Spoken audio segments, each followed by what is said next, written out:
Hey everybody, welcome back to Adam's Reviews. And today I'm hoping to make this one kind of short because I don't really have a whole heck of a lot to talk about when it comes to these two products. But there is a huge difference, and that is the main driving factor of why I wanted to make this video. So what I have here is I've got a Tascam. This is the DR40X linear PCM recorder. And then I also have this little Zoom F3 recorder.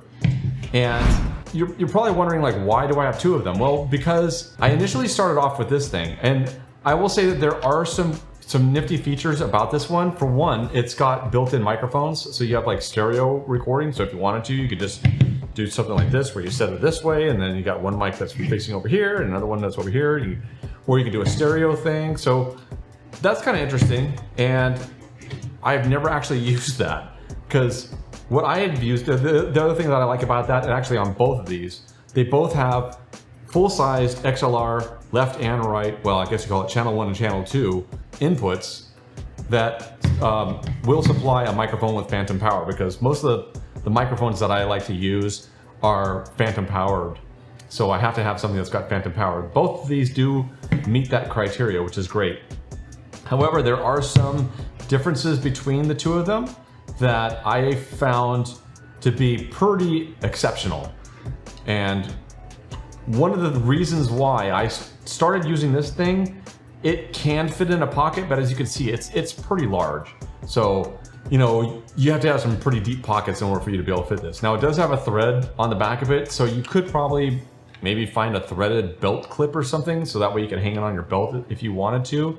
So there's always that. But this one is nice and small, it's compact, it's more like a kind of a block than anything. But as far as like the differences are concerned, I mean, substantial. You can see it there, you can see it on the overhead mic too, how much of a difference. There is a little bit of a difference in the thickness though, so you can kind of see it there, and hopefully you can see it there as well. So there's a little bit, it's a little bit thicker, whereas this one's just a lot larger. So as far as like comparing the two of them are concerned, purely from like menus and usability, this one, it does seem to have a little bit more of an easier way to navigate around. The buttons are well laid out, so you have the controls where, you know, it's got the plus and minus here, and then backwards and forwards here, and those buttons do different things depending on whatever menu we're on. And then there's also in between them, there's another set of buttons, and then there's another button in the middle. And then you got the buttons that are up here, and then there's also these two buttons that are up here, and then you have controls that are on the side as well. So there's a lot of buttons on this one, and it can kind of be overwhelming at first, but once you start driving through the menus and understand how they work, it really starts becoming second nature. So that wasn't too big of an issue with this one, and that's not really my major problem that I had with this one. Whereas with this one, there's not quite as many buttons. So you have for channel 1, there's the magnifying glass and the plus, and then it's a little settings gear thing. And then on channel 2, it's the same thing. You got a channel 2 button and then a little gear thing. So when you're in the menus, that will drive the menus for going up and down and selecting something in the menus as well. And then also we have a few buttons on the side here. And you've got a little slide control over here, which is how you go ahead and start recording. And then you can also lock in place with pulling it all the way down, because usually you can just leave it in here, and it's got a little detent where it'll kind of slide back and forth. This has a nice big display, so it's a lot easier to read, and you know, as I'm starting to get up there in age, the difference between these two is pretty substantial when it comes to like just being able to read it without putting reading glasses on. Whereas this screen is tiny. Do you really have much of a choice though? I mean, it is a small unit, and they have to make room for the XLR, so they've packed a lot of features into this little thing. Oh, and then the other thing is, this also does have a screw in the back, so I guess you could find a belt clip, or it already has a built-in belt clip, so you can like loop this through your belt if you wanted to and have it there. But for the most part, I've been able to just stick it in my pocket because it's just so small, which I really appreciate. I've used both these with my lab mics. I also will, if I'm doing some kind of interviews, I'll have the option where I can have my lav mic on, and then I have another second input where I can connect my Audio Technica. By the way, that's what I'm using right now, is there's an Audio Technica mic that's right above my head here. Also, what I'll be to kind of demonstrate the quality between this, and right now it's recording directly to my camera. So I don't know if you're gonna really notice a difference as far as audio quality is concerned. But that being said, it'll be something that we'll be able to discover together.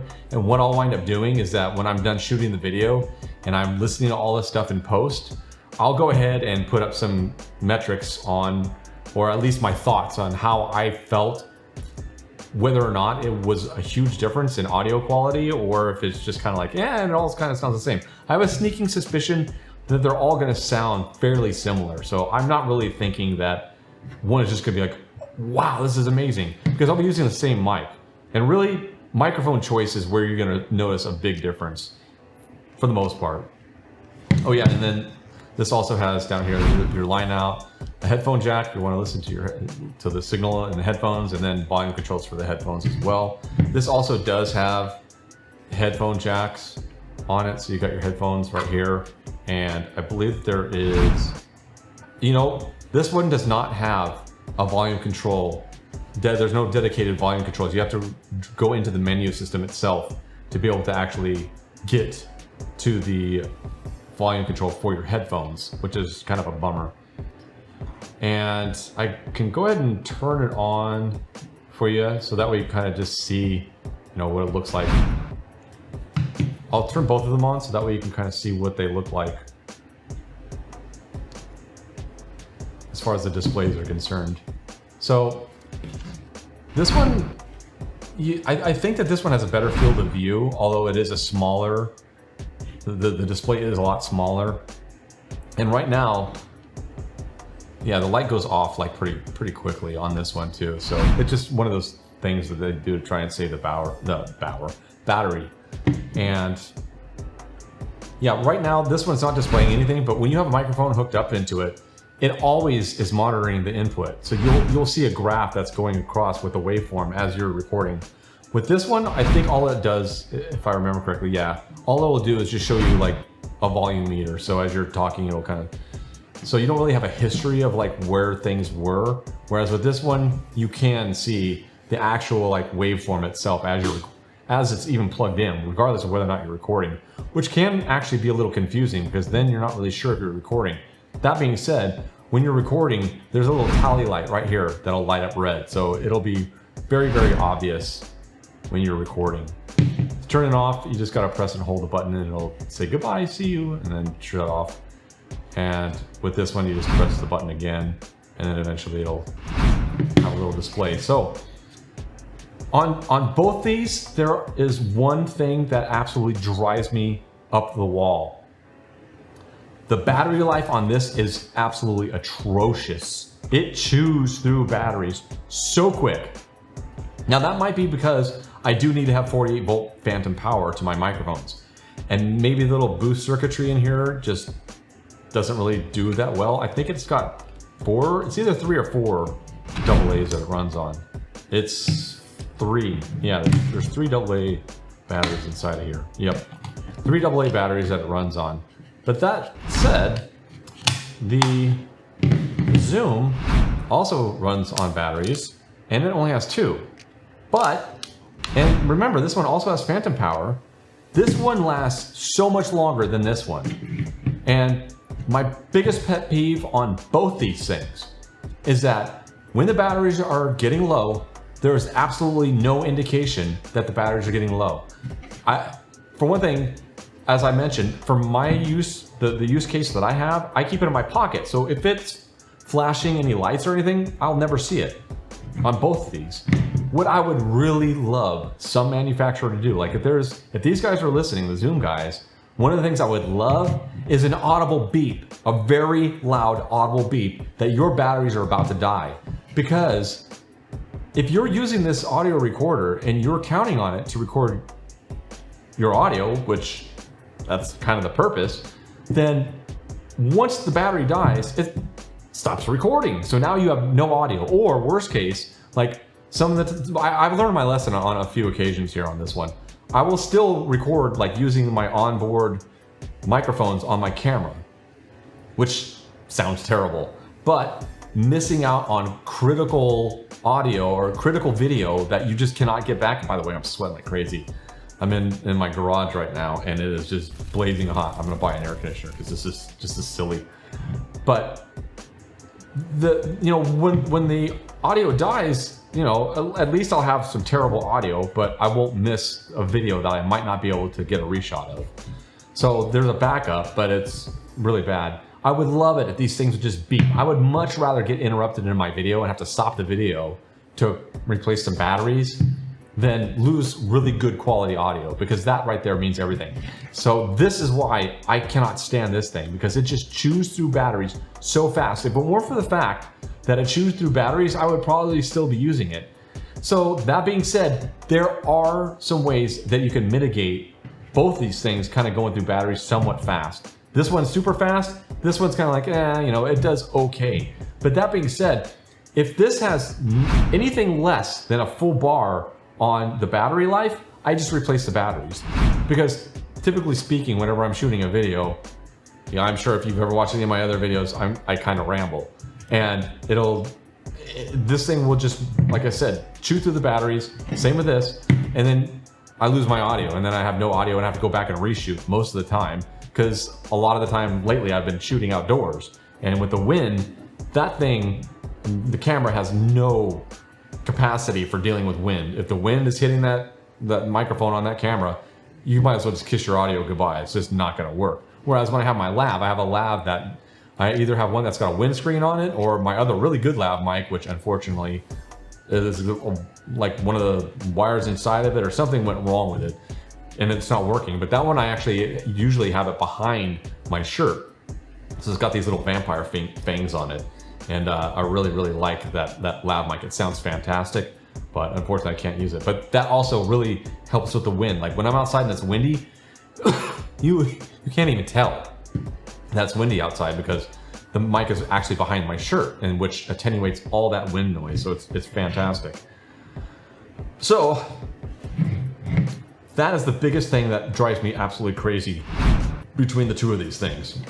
And I just ate dinner too, so that was a bad idea. Do not eat dinner and then go and shoot a video, because then I wind up with digestion things happening that it's going to interfere with your shot. So as far as like the other thing that makes me so happy that I found this thing right here is that if I knew from the start like how awesome this thing was compared to this, I would have never bought this. Ever. I'm gonna sell this, by the way, just in full disclosure. I'm not even gonna keep it, just because I don't have any use for it. It chews through batteries too quickly. Oh, and I forgot to mention, I had just said how you can mitigate the battery. So on both these units, they have USB outputs or inputs, depending on what you're doing with them. So this one, I think it's USB-C. This is a USB-C port, and this is the old school USB-A, I think it was. I don't remember exactly what it is, but it's the one that's been around for a very, very long time. What you can do though is you can have an external battery pack. So any of those, battery, the power supplies that you have, the bricks that have power, you can just plug in one of those power packs into either this one or this one, and that way you have a heck of a lot more battery life. But for my use case, that's not practical, because as I mentioned, I put these in my pocket and I put a big giant battery pack on top of it. Now I'm gonna be like, because this little thing, I think it might weigh, it either weighs more than this one or it's almost the same weight. I should have brought out a scale and weighed them, because they both, just by feel alone, they both feel pretty dang close to weight. So those battery packs are very, very heavy. And I don't want to have probably have to have one in my pocket over here, and then the battery pack over here, and then got all that weight, dragging down, and who knows, my pants would fall off in the middle of a shoot. Probably not, because I wear a belt, but it would just be additional weight that I just really don't feel like lugging around. So If it came down to it though, and I knew I was going to be shooting something for a really long time, I would probably just bite the bullet and go ahead and hook up a battery pack to this thing. So fast forwarding to what I was talking about on why this is so amazing compared to this one. So this one is a 16-bit recorder. This one is 32-bit. So what does that translate to? This one, you have to go ahead and adjust the inputs on it in order to get them correct. So you can easily clip audio, or you can record it way too low. And if you record it too low and you boost the signal in post, you get a bunch of noise. And you can hear the hissing and stuff like that of the actual circuitry inside here as it's trying to go through the preamps. The preamps are pretty good, but I mean, if you got a really low signal and you have to boost it, even really good preamps, you're going to hear that background hissing, and that's what happens with this one because it's 16-bit. With 32-bit though, there is no input adjustment on it, which sounds crazy. And when I read it, I was like, what? That's insane. What do you mean there's no input? My entire life I've had to deal with adjusting input levels when I'm recording audio. Don't have to do it with this. And I was completely skeptical about that at first until I recorded for the first time. I plugged in my mic, it started recording, and then I played it back, and I could yell into it. I could like talk really softly into it, and it's so clean that you can actually boost it. And on top of that, since it's 32 bits, you have so much bandwidth that even if you record too low or you record too loud, as long as it's not like, I mean, you have to really be super insane with the amount of volume put into the thing in order for it to actually be too much. 32 bits of bandwidth is a lot when it comes to recording audio. And that was the biggest amazing thing, and it was a game changer for me. So if you're thinking about getting an audio recorder and you're looking at this versus this, get this. Trust me. Any other 32-bit recorder will probably do just as well. I can't vouch for that because I've only owned one, and it's this one. And honestly, I don't remember, and I should have looked this up, and maybe I'll do this in post. I'll display the price difference between the Tascam and the Zoom F3, because I could swear that this one did cost more, but trust me, the headaches that disappear with this thing when it comes to adjusting your levels is well worth the additional cost, assuming that it does cost significantly more. I don't remember if it was significantly more, might have been, I don't recall, but again, you'll see it because I'll be displaying that in post so that way you have an idea. Okay, so that being said, I think at this point in time, it's time for a shootout, and I'm gonna go ahead and record on the Tascam with the same microphone that I'm using right now, which is the Audio Technica, and then I'll record on the Zoom, so that way you get an idea, and maybe you'll be able to hear a difference, maybe you won't, I don't know. But we'll find out because that's coming up right now, okay? All right. Okay, so I'm back now, and I'm recording on the Tascam, and when I was getting the SD card installed, that was another thing that reminded me on why this thing drives me crazy. Another reason why it drives me crazy. And that's this little SD card like cover. You cannot, I mean, I even have like kind of longish fingernails right now. I gotta cut them. But I mean, they're not super long, but I got a little tiny bit of a nail that's sort of kind of long, but I cannot, for the life of me, I cannot get in there and get that thing open. I actually have to use a screwdriver to actually pop it open, which is ridiculous. They should have thought of some other way of going about enabling users to open up that door. So I don't know if you can hear any difference between the on-camera recording and this one, but this is what it sounds like. So, and I was wrong, by the way. This actually is not, it's not a 16-bit recorder. This one's a 24-bit recorder.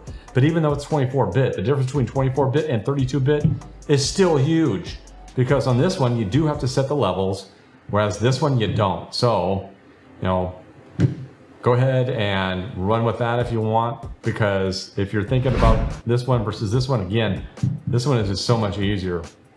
And the other thing that's kind of confusing about this one, and it's one of those things that you have to kind of get used to, is that when you hit record, it doesn't actually start recording. No. It'll start flashing red. You can't see it right now because I'm actually using it. It's solid red right now, but when you first hit that button, it'll start flashing record. which makes you think it's recording. It's not. All it's doing is just monitoring the input level so you can kind of make your adjustments. And then you have to hit the button again on record to actually make it start recording, which I think is ridiculous. I don't know. I guess it's probably one of those things. I did get used to it after a while, but there were plenty of occasions where I hit that record button and thought I was recording and went through and did like almost an entire video until I realized it's not actually recording my audio. Super annoying, okay? So once again, that's the way that this one sounds, and let's go ahead and switch over to the Zoom and we'll try that one out and see how it sounds. Okay, so now what you're hearing is the audio recording on the Zoom. And as you can see, as you're recording, well, actually, even if you're not recording, obviously I can't stop it right now because now I'm using this. So, but even if it's not recording, and you can tell that's recording because the red tally light's on. And by the way, that tally light will be on and it doesn't flash red or anything like that to let you know that it's doing any kind of monitoring thing instead of actually recording. When that red light is lit, you are recording, period.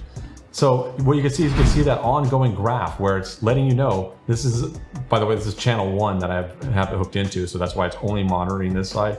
If I had another mic hooked into this one, then this side would also be monitoring the input on that one. So this is great because at a glance you can tell that you actually are recording, and just, I really like that. So there is something funky about this one too, because there's always got to be something funky specific to, I don't know, maybe there's some magical silver bullet 32-bit recorder out there that does everything that I want it to, where it'll beep when the battery's about to die. And then the other thing with this one, where on this one, when you want to go ahead and get your not your footage, but your audio off there, on this, you just have to use a screwdriver and pop this silly thing off and pull the SD card out and slide that into your PC or whatever, you know, device you want to use to go ahead and dump the audio footage or audio files off of this thing, and you're good to go. On this one, it has I think it's a mini, yeah, it's a mini SD card that's on it, but the format that they use is really weird.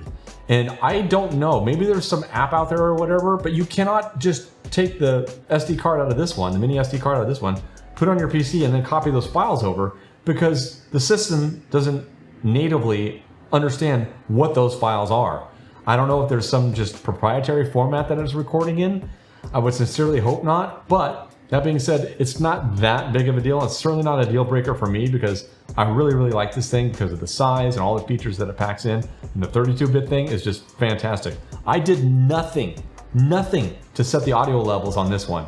All I have to do is that when I go ahead and edit this video, I can adjust the volume up or down in post, and it'll be just fine. And I won't have to worry about background, you know, hissing or any of that stuff. I won't have to worry about loud transients because 32 bits, it has so much bandwidth. It's fantastic.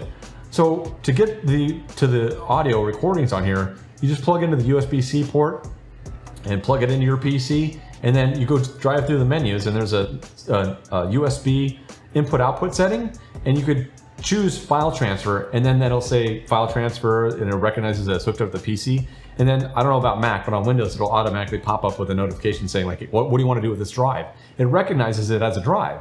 So that works out really well. So I cannot overstate how much more I like this as opposed to this thing right here. And I think it kind of goes without saying that if all you have is your video camera, mine is a really nice video camera, and it actually has XLR inputs, so it's not like it's super bad or anything like that. And again, I don't know whether or not we're actually going to be able to hear any difference in the audio between the three of them, because I suspect that probably it's not going to be really noticeable. I'm going to try and match the audio levels between the camera, the Tascam, and the Zoom, just to make sure that we're all looking at, you know, equal footing here. But it'll be interesting to see because I'm curious about that too. So I think that's a wrap.